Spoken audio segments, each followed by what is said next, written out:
अभी हम कुछ क्वेश्चन सॉल्व करते हैं। क्वेश्चन को एकदम ध्यान से पढ़ेंगे, कौन सा डेटा दिया हुआ है वो लिखो और क्या पूछा है निकालने को। चलो अभी हम देखते हैं। If the resistance of an electric ion is 50 ohm and a current of 3.2 ampere flows through the resistance, then find the voltage between the 2 points. तो रेजिस्टेंस हमें दिया हुआ है, कितना है 50 ओम, और वहां करंट कितना पास हो रहा है 3.2 ओम, 3.2 एम्पियर सॉरी। तो हमें वोल्टेज निकालना है। तो देखो जो हमने ओम्स ट्रायंगल देखा था ना, उसमें हमने क्या देखा था कि अगर दो क्वांटिटीज दी हुई हो, तीसरी निकालनी है, तो हम फॉर्मूला को थोड़ा सा रीअरेंज करके निकाल सकते हैं। ओके, तो हमारे पास ओम्स फॉर्मूला क्या होता था, ओम्स लॉ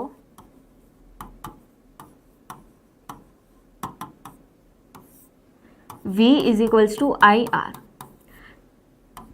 तो बस करंट कितना है 3.2 एंड R है 50।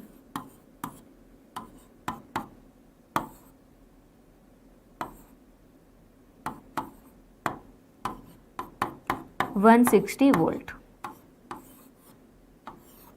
ओके, तो हमारा आंसर होगा 160 वोल्ट। आई होप यहां तक सबको समझ में आया।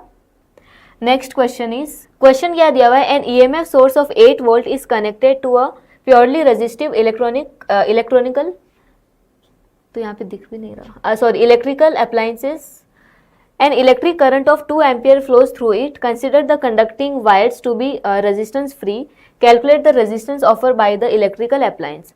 ओके, तो दो चीजें हमें क्या दी हुई है, एक हमें वोल्टेज दिया हुआ है, अभी वोल्टेज है 8 वोल्ट और करंट कितना पास हो रहा है, करंट इज फ्लोइंग 2 एम्पियर्स, और हमें निकालना है resistance offered by the wire. तो again V is equals to I R, यही फॉर्मूला हम यूज करेंगे, ठीक है। सो R हमारे पास हो जाएगा V divided by I। V है 8, I है 2, सो 4 ओम इज द आंसर, ठीक है। रेजिस्टेंस कितना होगा 4 ओम, ठीक है। यहां तक सबको समझ में आया, एक बार कमेंट्स में बता दो।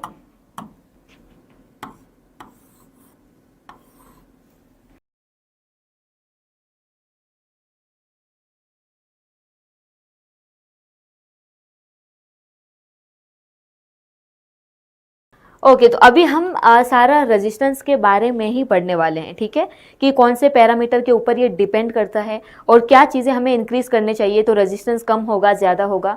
ओके, तो अभी हम इसी के बारे में देखने वाले हैं, ठीक। तो अच्छे से यहाँ पे ध्यान दो। The property of opposition offer to the flow of charge by conduction is called as resistance. तो कंडक्टर में फ्री इलेक्ट्रॉन्स होते हैं, ठीक है। तो इन फ्री इलेक्ट्रॉन्स को मूव करवाने के लिए जो भी अपोजिशन इसे मिलेगा, तो इसे ही बोलते हैं, इस अपोजिशन को बोलते हैं resistance. Greater the resistance lesser the current in the circuit. देखो होता क्या है, कंडक्टर में बहुत सारे फ्री इलेक्ट्रॉन्स होते हैं, ठीक है। तो यहाँ से जब आप एक्सटर्नल वोल्टेज देते हो, इलेक्ट्रिक फील्ड यहाँ पे जनरेट होती है। इस इलेक्ट्रिक फील्ड की वजह से इन इलेक्ट्रॉन्स के ऊपर फोर्स लगता है और ये आगे के डायरेक्शन में मूव होते हैं। लेकिन एक कंडक्टर में बहुत सारे इलेक्ट्रॉन्स होते हैं, तो जब ये एक जगह से दूसरी जगह पे जाते हैं तो कोलिजन की वजह से क्या होता है कि करंट स्लो हो जाता है, ठीक है। तो एक यहाँ पे समझो इस इलेक्ट्रॉन को यहाँ से यहाँ तक जाना है, लेकिन बीच में बहुत सारे इलेक्ट्रॉन्स है, तो यहाँ पे ये कोलाइड हो के वहाँ पे जाएगा तो करंट कम हो जाएगा, क्योंकि जितना ज़्यादा रेजिस्टेंस होगा उतना कम करंट वहाँ पे फ्लो होगा, क्योंकि उतना ही ज़्यादा कोलिजन होगा, उतना ही ज़्यादा उसे अपोजिशन मिलेगा चार्जेस को, ठीक है। तो अपोजिशन ज़्यादा मिलेगा तो वो ज़्यादा फ्लो नहीं कर पाएंगे। ओके, तो इसको याद रखना है कि जितना ज़्यादा रेजिस्टेंस होगा उतना ही कम करंट फ्लो होगा। और हम ये इस फॉर्मूला से भी देख सकते हैं, V is equals to I R. तो R का हमारे पास क्या हो गया, V डिवाइडेड बाई I। अगर हम पोटेंशियल को कांस्टेंट रखें तो R is inversely proportional to I। इसका मतलब क्या होता है कि अगर रेजिस्टेंस ज़्यादा होगा तो करंट कम फ्लो होगा। ओके, आई होप यहाँ तक सबको समझ में आया होगा। ओके, अब ये हमारी ह्यूमन बॉडी के बारे में कुछ इन्फॉर्मेशन दी हुई है कि the resistance between the 2 ears in our body is estimated to be 100 ohm. तो हमारे दो कान के बीच में जितना रेजिस्टेंस होता है इसकी वैल्यू ये होती है 100 ओहम, ठीक है। तो ये ऐसा एस्टिमेट किया गया है। The resistance from the fingers in our hand to feet is approximately 500 ohm. तो हमारे हाथ से लेके हमारे फिट तक कितना रेजिस्टेंस है हमारी बॉडी में, 500 ohm. The resistance of the wet skin is much smaller than the dry skin, which means we are likely to get a shock when we are wet. This is why we protect ourselves from getting wet when working around electricity. तो देखो जो भी हमारी समझो skin अगर wait होगी तो उसका रेजिस्टेंस कम होगा. अगर रेजिस्टेंस कम है तो हमने फॉर्मूला से क्या देखा था कि करंट ज़्यादा होगा. ठीक है, तो R हमारे पास क्या हो गया है, V डिवाइडेड बाई I. ठीक है, so R is inversely proportional to current. तो जब हमारी स्किन, हमारी बॉडी जब वेट हो जाती है तो रेजिस्टेंस उसका डिक्रीज हो जाता है. अगर रेजिस्टेंस डिक्रीज हो गया है तो करंट इंक्रीज होगा. तो जब भी हम इलेक्ट्रिकल कुछ काम करते हैं तो ऐसा बोला जाता है ना कि भाई गीले हाथों से मत करो. ठीक है, थोड़ा सा संभल के करो. तो इसीलिए क्योंकि अगर आप वेट होते हो तो रेजिस्टेंस डिक्रीज हो जाता है, करंट इंक्रीज होता है, तो हमें शॉक लगने के जो चांसेस होते हैं वो ज़्यादा हो जाते हैं. ओके, ये कुछ वैल्यूज़ हैं जो इन वैल्यूज़ को आप याद कर सकते हो. और ये याद करना है कि वेट स्किन का जो रेजिस्टेंस है वो कम होता है as compare to dry skin. Okay, so for ohm's law R is equals to V divided by I ये होता है. ठीक है, यहाँ से देख सकते हो.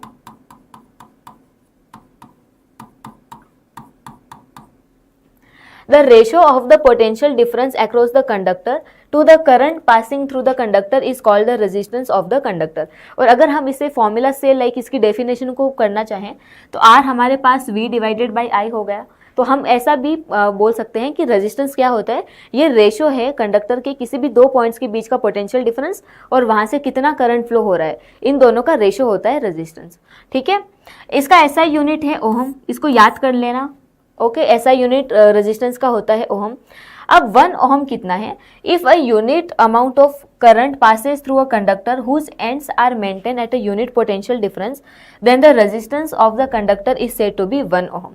अगर आपका कोई कंडक्टर है, ठीक है, उसमें से उसके दो पॉइंट्स के अक्रॉस अगर यूनिट पोटेंशियल होता है, वहाँ पे यूनिट करंट फ्लो होता है, तो हम बोलेंगे कि उस कंडक्टर का रेजिस्टेंस कितना है, 1 यूनिट ओहम. ठीक है, तो 1 ओहम उसका रेजिस्टेंस हो गया.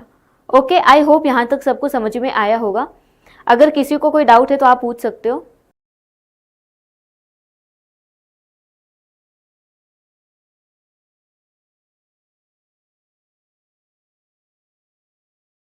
अभी ये हम काफ़ी मतलब इंपॉर्टेंट चीज़ें हैं यहाँ पे. देखो, फैक्टर्स अफेक्टिंग द रेजिस्टेंस. सबसे पहले फिजिकल डायमेंशन. अभी फिजिकल डायमेंशन पे इससे कैसे डिपेंड करता है, the resistance of a wire depends on the length of the wire. अगर किसी की लेंथ ज़्यादा है, किसी की लेंथ कम है, तो दोनों में रेजिस्टेंस कैसे डिपेंड करेगा, अभी हम वो देखते हैं. ठीक है, तो यहाँ पे आप देख सकते हो, यहाँ पे लेंथ कम है इस वायर की लेंथ ज़्यादा है, दोनों से करंट पास हो रहा है. So electrons flowing relatively easily through the short wire with the minimal interruption signifying the lower resistance. अब देखो, इसकी लेंथ कम है तो मतलब यहाँ पे इलेक्ट्रॉन सिर्फ इतने ही रीजन में होंगे. ठीक है, तो उसको कम रेजिस्टेंस ऑफर होगा, तो ये इजीली फिर फ्लो हो जाएंगे as compare to the longer wire. तो यहाँ पे जो वायर की लेंथ कम है उसका जो रेजिस्टेंस है वो भी कम होता है. ओहम तो जो है ना, ये तो मतलब रेजिस्टेंस का यूनिट है. अगर आपके पास कोई भी अगर आप वायर लेते हो तो उसका थोड़ा बहुत तो रेजिस्टेंस होगा ही, चाहे उसका मैग्नीट्यूड बहुत कम हो, लेकिन थोड़ा बहुत तो रेजिस्टेंस होता है. ठीक है, अभी देखो, अगर हमने वायर को लाइक अभी हमने लॉन्ग वायर ली तो वहाँ पे क्या होता है, the electrons encountering more obstacles and experiencing more frequent collisions within the longer wire signifying higher resistance. तो यहाँ पे अभी इलेक्ट्रॉन्स एक जगह से दूसरे जगह पे इतना उसे डिस्टेंस ट्रैवल करना है और पूरे कंडक्टर में बहुत सारे फ्री इलेक्ट्रॉन्स हैं. ठीक है, तो ये यहाँ से समझो चलना स्टार्ट हुआ, फिर एक इलेक्ट्रॉन के साथ इसका कोलिजन होगा, आगे गया दूसरे इलेक्ट्रॉन के साथ, ऐसे करते करते करते करते बहुत सारा उसे अपोजिशन ऑफर होगा. ठीक है, ये जो वायर है ये इसके फ्लो को बहुत ज़्यादा अपोज करेगी, तो इसीलिए इस वायर का जो रेजिस्टेंस है वो ज़्यादा होगा.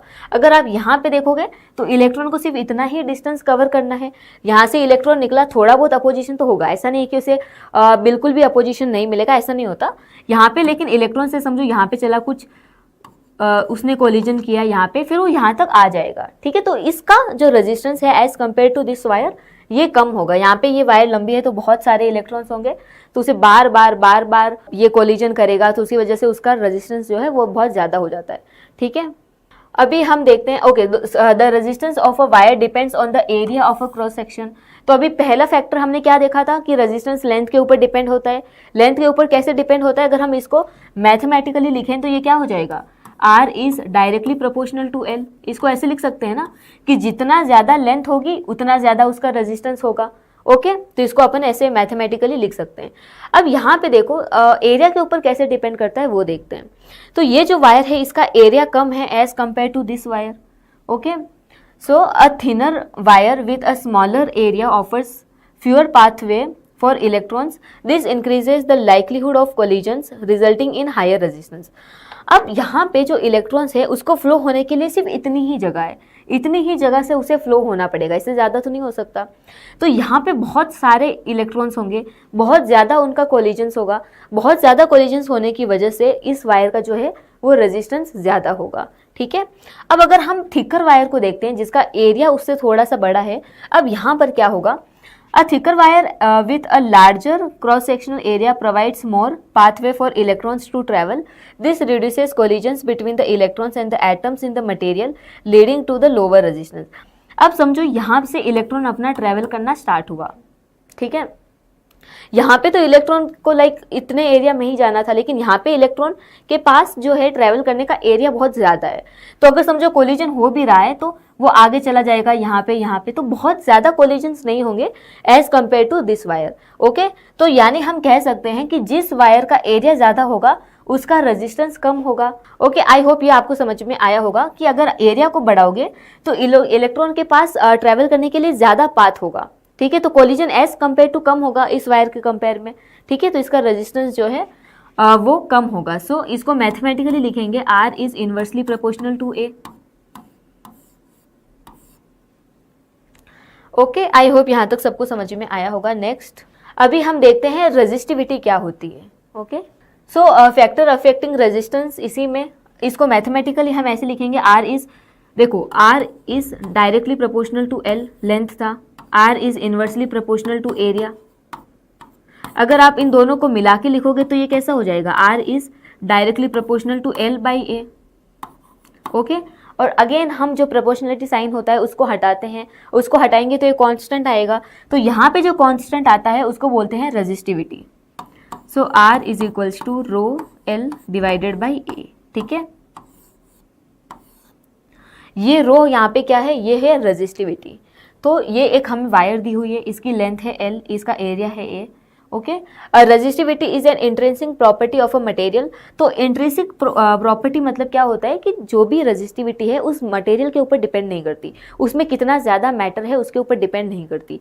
ठीक है, आई होप ये समझ में आया होगा। Resistivity of a conductor does not depends on the length and area of the cross section of the conductor. तो रेजिस्टिविटी जो है वो लेंथ और एरिया के ऊपर डिपेंड नहीं करती, ये मटेरियल की खुद की प्रॉपर्टी होती है। अगर समझो मैं दो कॉपर की वायर लूँ या फिर मैं कौन से भी दो वायर लूँ, ठीक है, ये मेरे पास है लेट्स से कॉपर का वायर और ये एक दूसरा कॉपर का वायर है।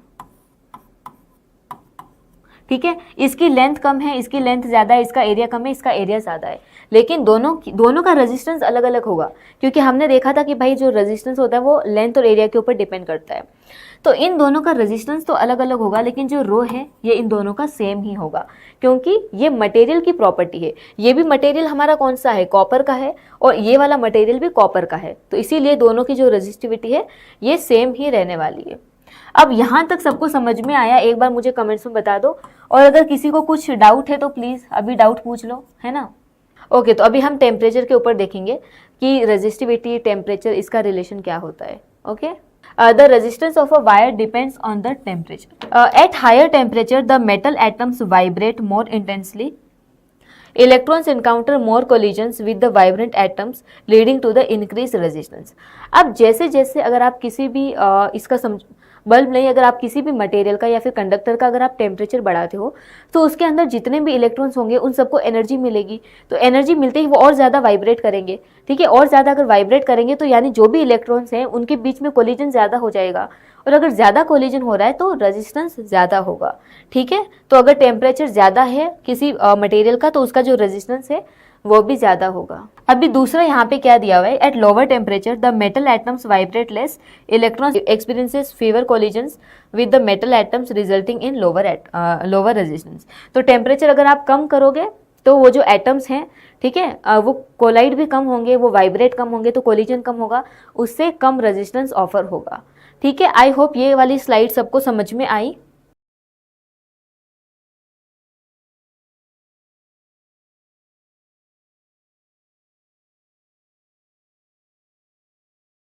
अभी अगला हमारे पास है लिमिटेशंस ऑफ ओहम्स लॉ। अभी इसके लिमिटेशंस क्या है? पहला, ohm's law is valid only for the linear और ओहमिक कंडक्टर्स। तो लीनियर मतलब जिनका जो ग्राफ है V वर्सेस I का वो एक स्ट्रेट लाइन आए, उसे हम लीनियर बोलते हैं। और ओहमिक कंडक्टर मतलब जो ओहम्स लॉ को फॉलो करे, ठीक है। तो यहाँ पे आप देख सकते हो दोनों ये जो हैं, यहाँ पे अगर आप y एक्सिस पे I करंट लेते हो, x एक्सिस पे V लेते हो, तो हमारे पास स्लोप क्या हो जाएगा? I divided by V। I by V क्या होता है? 1/r, क्योंकि V is equals to IR। तो I by V is equals to 1/r।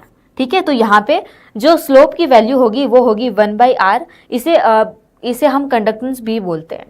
और दूसरा, अगर हमने वोल्टेज को y एक्सिस पे लिया और करंट को अगर x एक्सिस पे लिया तो फॉर्मूला हमारा बदल जाता है।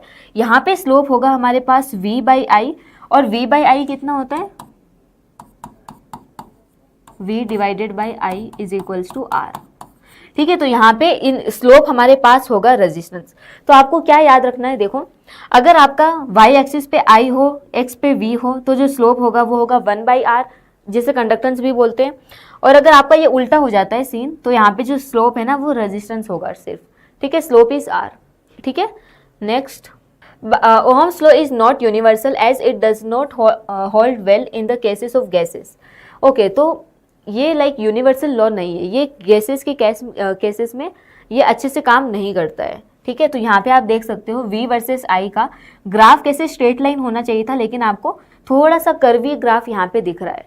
ठीक है, इसके एग्जाम्पल्स भी कुछ दिए हुए हैं, crystal rectifiers, thermionic valves, transistors, carbon, mica, vacuum tubes, thermistors, electrolytes, ये सारे हमारे पास इसके कुछ एग्जाम्पल्स हैं।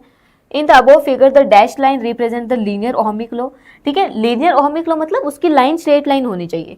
तो ये जो डैश लाइन मतलब ये वाली।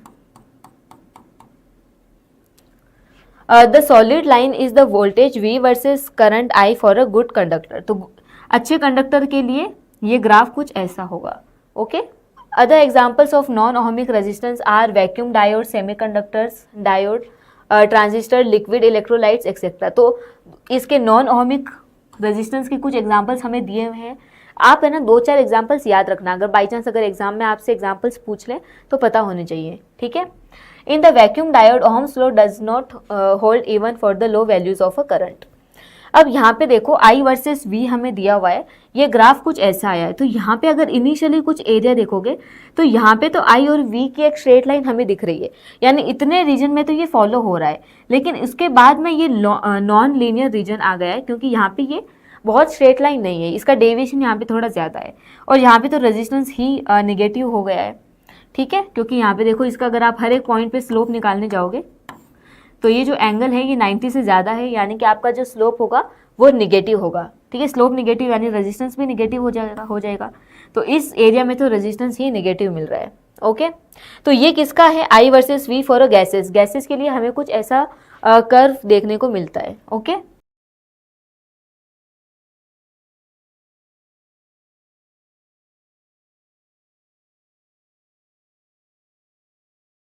अभी हम कुछ क्वेश्चन सॉल्व करते हैं। आई होप यहाँ तक तो सबको समझ में आ गया होगा। ओके, और अगर नहीं आया है, कुछ डाउट है, तो प्लीज आप मुझे यहाँ पे कमेंट्स में पूछ सकते हो। Now the first question is which of the following factor does not affect the resistance of a wire. तो कौन सा फैक्टर अफेक्ट नहीं करेगा? A B C D, option कौन सा होगा? जल्दी बताओ। ओके, सबका सी आ रहा है, very good. Yes, colour of the wire C. इस फैक्टर पे जो रेजिस्टेंस है वो डिपेंड नहीं करता। ठीक है, इसके बारे में तो हमने पढ़ा ही नहीं है। लेंथ के ऊपर कैसे डिपेंड करता है? Directly proportional. और थिकनेस यानी एरिया के ऊपर इनवर्सली प्रोपोर्शनल, और मटेरियल के ऊपर भी डिपेंड करता है। ओके, यस, ऑप्शन सबका सी आ रहा है, very good. Next question, a light bulb filament glows brightly when connected to a battery, what happens to the resistance of the filament as it gets hotter. Okay, तो सबका option D आ रहा है, yes the resistance increase, क्योंकि हमने देखा था कि अगर आप किसी भी मटेरियल का टेम्परेचर इंक्रीज करते हो तो कोलिजन्स बढ़ जाता है, यानी उसका रेजिस्टेंस इंक्रीज हो जाता है। ठीक है, तो बल्ब के केस में भी ऐसा ही होता है, धीरे धीरे करंट जो फिलामेंट से वहाँ पे करंट आता है तो धीरे धीरे उसका टेम्परेचर बढ़ना स्टार्ट होता है। ओके, एक टाइम के बाद मैक्सिमम टेम्परेचर हो जाएगा तो रेजिस्टेंस भी ज़्यादा हो जाएगा। Okay, so option D is the correct answer.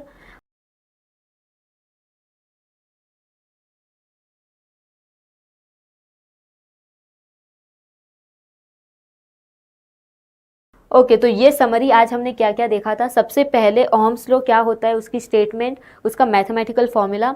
उसके बाद अगर आपको देखो 3 चीज़ें हैं ना, वोल्टेज, करंट, रेजिस्टेंस। अगर कोई भी 2 क्वांटिटीज दे रखी हो, तीसरी पूछी हो तो आप ऐसे देख सकते हो, ऐसे निकाल सकते हो।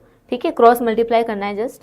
रेजिस्टेंस क्या होता है, this is the property of opposition offer by the flow of charges by the conduction. Okay, factors affecting, कौन से फैक्टर अफेक्ट करते हैं, सबसे पहले फिजिकल डायमेंशंस, उसमें लेंथ और एरिया आता है, दूसरा material of the conductor and तीसरा temperature. Ohm's law is not a universal law and it is valid only for the linear और ओहमिक कंडक्टर्स। तो ये आप इसके आई वर्सेस वी का ग्राफ देख सकते हो। ओके